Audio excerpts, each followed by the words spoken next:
Yeah, it's going to take a while because there's lots of debris that have taken down those power lines. Like here, this is Dell's Restaurant. We all know how important outdoor dining is right now, but this restaurant was closed yesterday.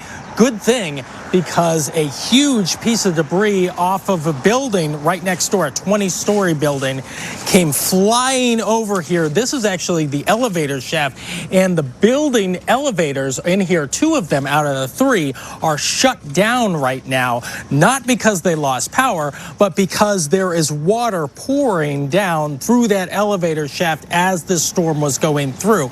But throughout the region, we have close to 1 million customers who are still without power this morning. Let's get right to ComEd's Melissa Washington, and she will tell us how many people out of that million are here in Illinois. Melissa? Good morning, Dave. Thank you for having me on. As you indicated, we experienced a very significant wind gust yesterday. I call it hurricane-level winds. At the peak, we've seen about 800,000 customers affected in our territory. ComEd serves about 70% of the customers in Illinois. And we have been very fortunate to get about 400,000 of those customers back on, about half of them just through the technology investments that we've made in the system. We invested heavily to make the system resilient and reliable, and we've seen 70% improvement in the system. At times like this, you really see the fortunate benefit that we have here in Illinois. That's interesting. What are some of the tech upgrades that you've put in to be able to just flip a switch back at headquarters and turn people's power back on? We've been able to invest in technology that would allow us to quickly switch customers. The best way to describe it is when you see at home yesterday, many people probably experienced a little fading in their lights, and then the lights didn't go off. They just blinked and came right back on.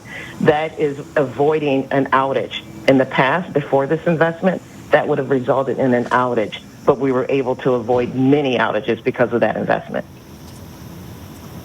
Oh, that's really neat. I just got back from the eastern half of the country where we had tropical storm and at one point a hurricane going through that even spawned tornadoes.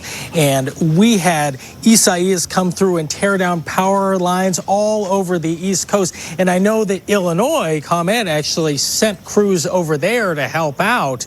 Have those crews come back, or have some of those East Coast crews in Pennsylvania come over to you?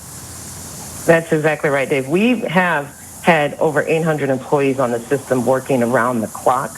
Our crews have returned from working out east, but we are also utilizing mutual assistance. Other crews from other states are coming in. We're going to have over 1,000 people incrementally adding to our work crews, and we're still putting out calls for more. As you mentioned, this is a multiple-day restoration. The destruction is severe, and it's widespreading. It's a big territory combined of rural as well as urban metropolitan areas, and everybody's affected by this.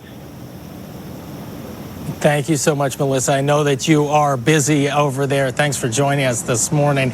She was talking about the power outages here in Illinois throughout the region. There's close to 1 million customers who are still out of power. And remember that these are people who still need their air conditioning in this very hot day. We'll have more on the other side of this break.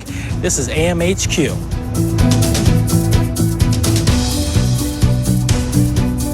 Ever wonder